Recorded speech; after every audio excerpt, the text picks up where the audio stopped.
Have you ever opened up one of your old projects and said, let me revise it. Let me see if I can make it sound up to date.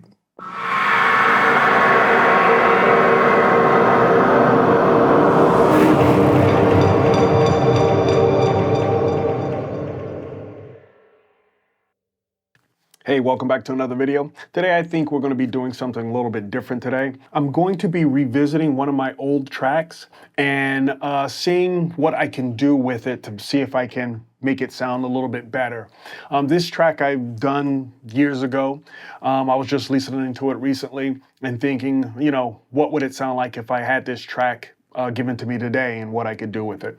The name of the song is called Bump. And it's a dub track. Basically, it just means it's a track with music for the clubs, and took vocals from another track, chopped it up, and then placed them on top of this track. So it's not made for the radio. It's not made for anything like that. It's just made strictly for the clubs. Go from one record into this, straight into another record, just for dancing. That's all this is made for. I'm going to let you listen to it, but just to let you know, what you're listening to now is actually the WAV file that was created years ago, and then I'm going to let you listen to what it sounds like in Ableton today. And as you can imagine, there are some problems. But let me go ahead and show you what the track sounds like. Let's see. All right, so I'm going to be showing you a little bit of the beginning, you know, 3/4 of the way through, the middle, and then, you know, the end a little bit. But just take a look and let me show you what it sounds like. All right.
Okay, so you guys can get a gist of the track.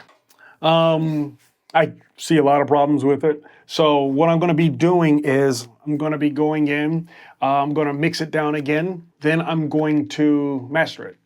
So before we get started, I want to show you what it sounds like today inside of Ableton. Okay, so as you can see, when we take a look inside of Ableton, the first thing that happened when I opened it up is I had 28 samples missing.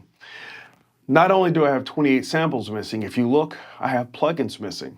This is a board emulation of analog board. That's missing. If I go down, we can also see the kick is missing. If I hit play, there's no kick. Right now, if I hit play, the only thing I hear are a few synths and some vocal chops. So we're in a lot of trouble here. So if I continue to go down and take a look, my sampled drums, they're all offline, missing because the samples are missing. But more importantly than that, I'm not too worried about the samples because I keep my samples fairly organized, so I just have to point at them. But if we just keep going down, all my plugins are missing, some filters are missing, some compressors are missing. And yeah, so you can see we're in pretty bad shape here. So first thing I'm gonna do is go to my samples, tell it to automatically search.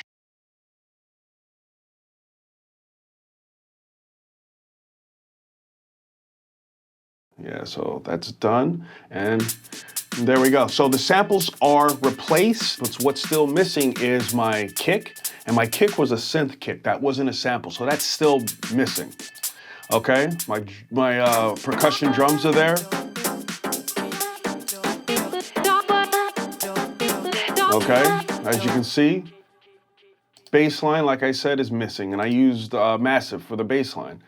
So that was programmed and that was missing. So we got to fix that. So basically what I'm going to have to do is go inside here. I'm going to have to get another synth for the drum because I don't use that kick anymore. And let me show you what I'm going to replace that with. Okay. 2 plugins. One of them is by Future Audio Workshop and it's called Sublab XL. It's pretty dope. It's awesome for 808s. And it's awesome for blending with other kicks and stuff like that to get a real nice kick. This is an awesome, awesome synth. You guys should check this out. But if you're doing hip hop, like I said, the 808s on this is just massive. A lot of you guys probably already know about this.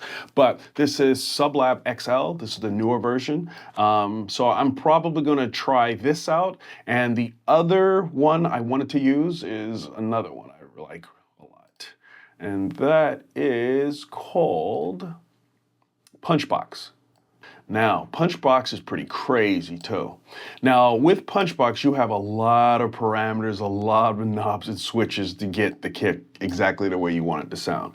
I wouldn't spend too much time in here, get something that you like, and just keep it moving because you will spend hours in here trying to figure out, you know, another kick drum. But you can play with your clicks. If you look here, you can play with the tops of the drum, the top upper frequency range. You have tools. You have different styles of kicks. You can have a sample kick. You can have a 909 kick, an 808 kick, a 606 kick, or you can use a sine wave to make a kick.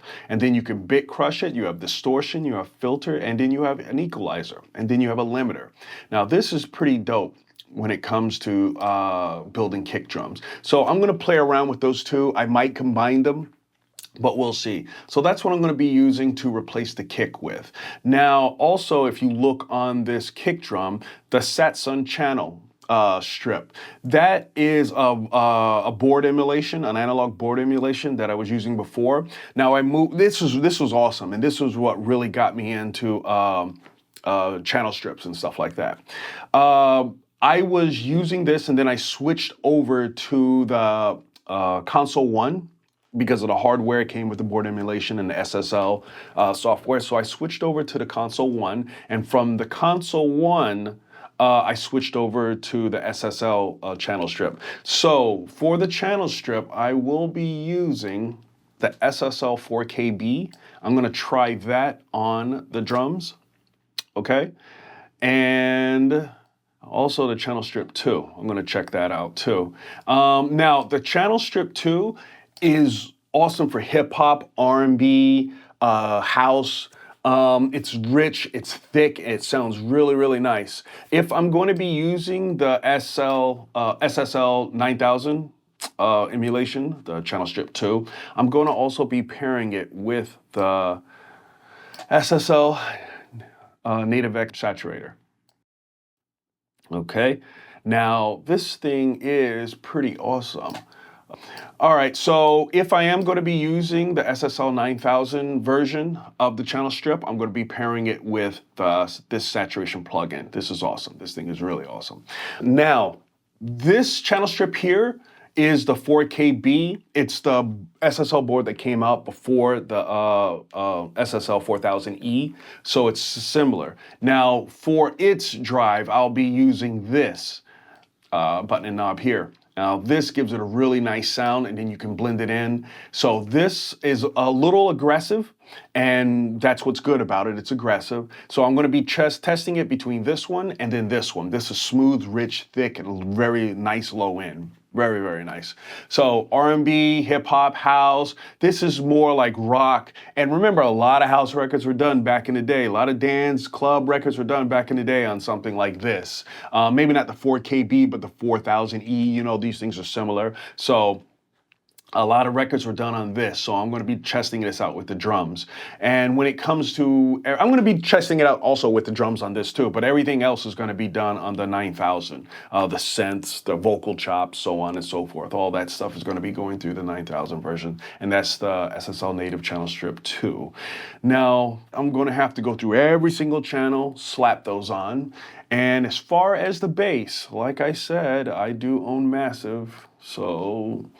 And I'm probably going to be switching it with Massive X. So yeah, I'm probably going to be switching it with Massive X. Oh, and let me finish playing you what it sounds like. Ooh.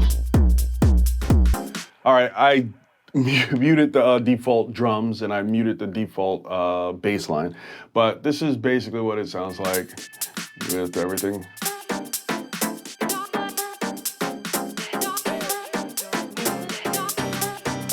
There's nothing there. I don't hear no richness, no thickness with the samples that's there.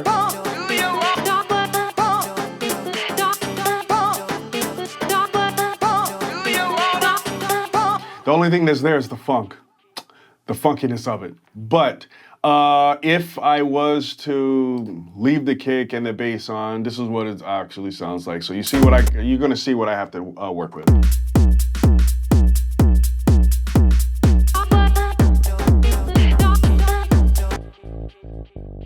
That bass line, I'm gonna have to redo it. Gonna have to play around with this kick. And this is that knob, that drive knob that I was telling you about. That's regular. Let's turn that down a little bit. Turn on the pre. So you can go crazy with this and get a nice kicks with that. Of course, you gotta massage it a little bit, but you get the idea. So, yeah, I have a lot of work to do ahead of me. So, all right, guys, so you got that. I have a lot of house cleaning to do, so let me go ahead and get into that. So I'm gonna go through and change all these channel strips, get everything up and running. I'm not gonna bore you with watching me do that. And then tomorrow I'm gonna come back and show you what I got up to, and then we're gonna go ahead and take it from there. So, all right, thanks for watching this video. And if you need anything from mixing, mastering, or any kind of production work whatsoever, hit me up, let me know at mercmix.com. And I guess that's it. Take it easy. Peace.